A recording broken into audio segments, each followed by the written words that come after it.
Unsaon pagluwas sa tao? Unsaon nga ang tao maluwas. Yang kalag. So ang paagi sa kaluwasan si Kristo.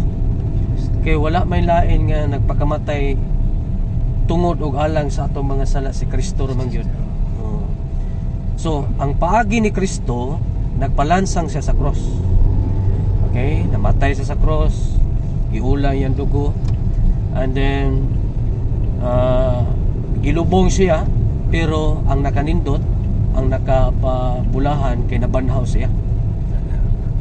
Unya ang kamatayon ni Kristo Jesus muipikto lang sa tao pinaagi sa paghinulsol sa iyang mga sala. Walihan yun siya sa kamatayon, paglubong, paggabanaw ni Kristo.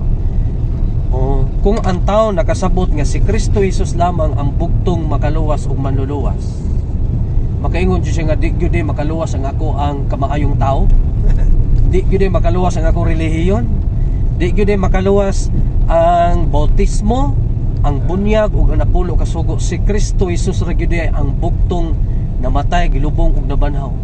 So ang tao once nga makasabot niya na, maghinulsol gyud siya, makaingon siya nga sayop gyud ang akong gituuhan. So ang paagi di ay sa Dios, ang Amahan, ang paagi niya si Kristo kinahanglan mamatay gyud siya sa cross, iula ang iyang hamili nga dugo. Unya ang paagi sa Dios ngadto sa tao, pinaagi sa paghinulsol sa iyang mga sala, kay makasala matatay mo na maghinulsol gyud ta. Tuo ta kanising kasing. Unya ato siyang dawaton ingon nga Dios og manluluwas. Pareha ba tay? Kung wa ko nimo pasakya sa taxi, di gyud ko nimo mahatod sa akong destinasyon. Kundi wa ko nimo dawata, di ba?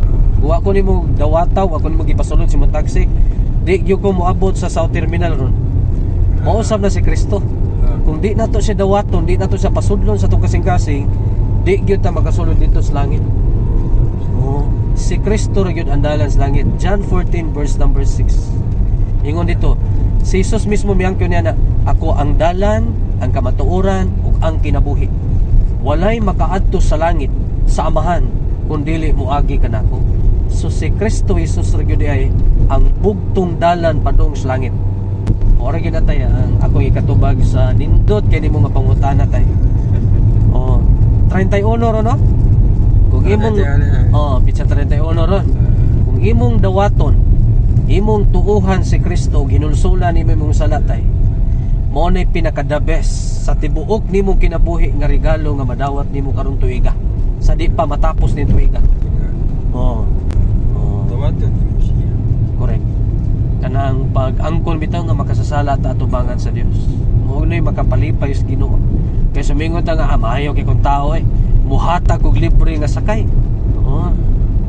Pero dili mo gyud siya ikagarantiya nga makabaton ta kaluwasan pinaagi niya na. Kay kung ang tao magod magbinuutan, magtinarong aron maluwas, nakaminos siya sa kaluwasan nga gihimo ni Kristo sa cross. Kay makaluwas mo ni siya sa iyang kaugalingon. Di ba? Hindi mo kaluwas. Ginoo ang Dios ra gyud nga si Kristo Jesus ang bugtong makaluwas. Wa nagilain.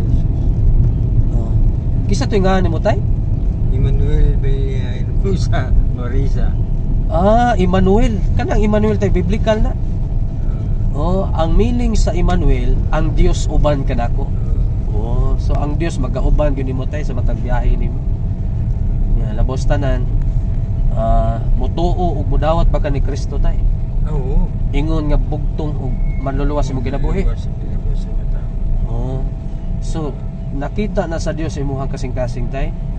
Karong December 31 mo ni ang imong gitawag og spiritual birth. Na tao na magka-physical. So ang gusto sa Ginoo mataw tay spiritual. Ma-born again. Kanang word nga born again tay dili na relihiyon. Kundi kahimtang na sa tao nga gikan sa kasalaanan gihawa sa Dios ug nakabaton og kaluwasan. Na tao ka diha sa Dios.